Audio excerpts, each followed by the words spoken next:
consumed with the anger most black youth are plagued with, you managed to escape it. Took the energy expended on malice, channeled it, and became the most renowned black person in medical history ever. Ever. They even made a movie about you, with Cuba starring in your stead, Gifted Hands. Listen, Ben, I'm sorry. Dr. Carson. How far must one fall before realizing if you don't pull the cord to your chute, that death is imminent and hesitation to get you killed? And I fear that you've been tricked, you've been had, hoodwinked, bamboozled. At least I'd like to think that you were. Beguiled by the ways of a two-paid snake, you should have been a Jesus to succeed the throne. If Barack was our Moses, but brown nosing has found you chosen as a head token, never in charge. And just to be clear, I emphasize E-R so you can better understand your ignorance. It makes no sense that you will betray us like this. For how many pieces of silver did you deliver our sakes for? How high was the mountain? I'm sorry, skyscraper. How many floors were promised in a penthouse of your dreams? I mean, at your level, what more could you need? Did Master Trump promise you a place in the House? I'm sorry, Senate? Did you think that if you quit it, you'll help he'd enlisted campaign for his minstrel show? You think your strings would disappear as appreciation for your commitment? Oh, Benjamin Solomon Carson. Solomon.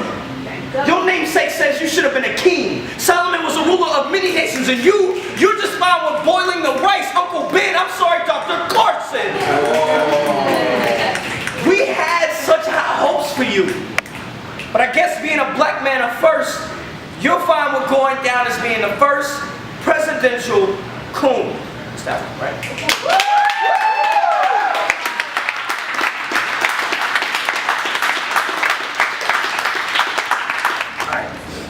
Get out, bro! Get out!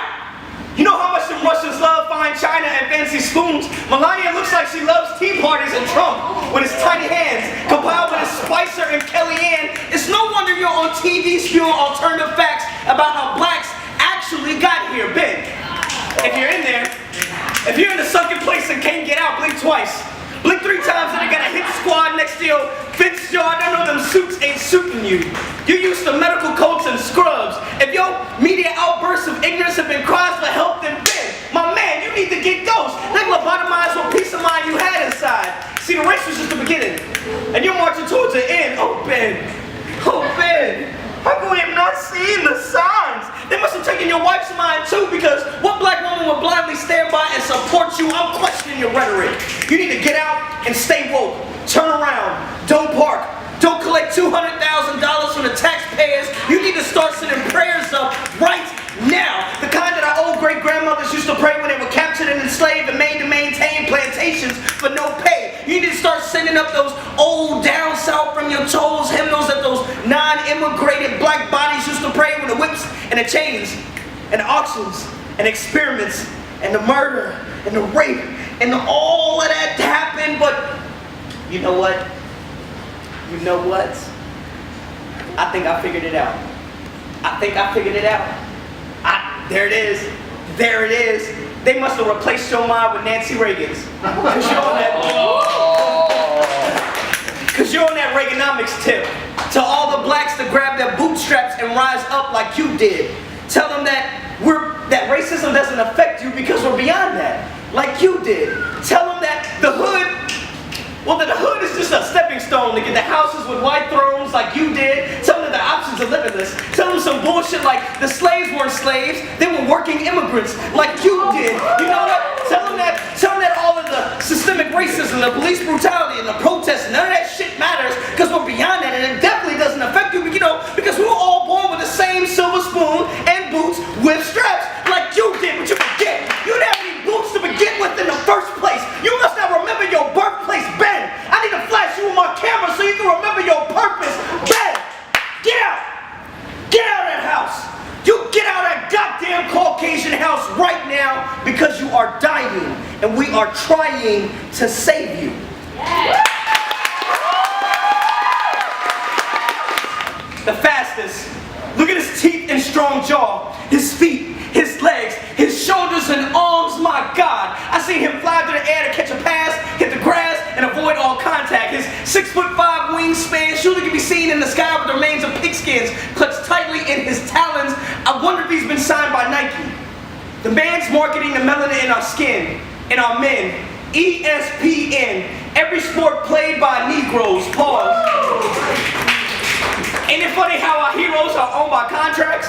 Shackles in the form of salaries, chained by the glamour of it all, by the promise of $1 million sneaker deal, magazine covers, trophies, and an audience. We just wanted to be seen, and sadly, niggas are qualified for the league. They've only been telling us since the beginning. See, ESPN, encouraging specifically. Nope, that's wrong. Yep, there it is. They've only been telling us since the beginning. ESPN, enlisting savvy, proud natives, emulating satisfaction, perpetuating negative esteem, strangling positive natural entities, seeking profitable notions. Our sports, their entertainment. Welcome to the biggest auction block in history, and you ain't even know. Jim Crow ain't never leave. This ain't the slavery you used to, but most are too glued to the tube to see the truth. Look, I spelled it out for you. ESPN, encouraging specifically picked niggas, you know, like picnics. Why do you think the draft's in the summer, man? I can hear him now. We got light niggas, and we got torque niggas. We've got niggas from Europe. Measure the size of their chest, test their strength. How much is each weigh? What can each play? Here, put this jersey on. You look good in it. The owners make a profit from the product. It's modern day Mandingo fighting. We've just disguised it as entertainment. It's ironic. We have descendants of slaves aspiring to be enslaved. It's ironic. You got it?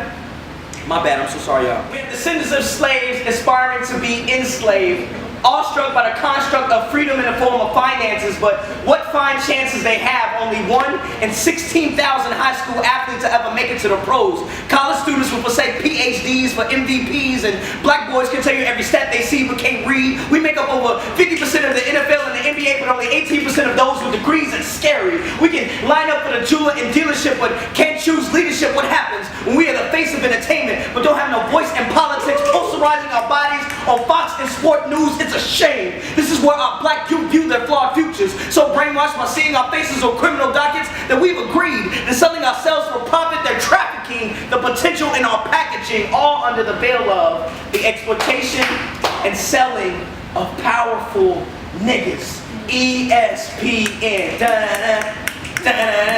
Welcome to Slave Center. Around me, greed, get the money.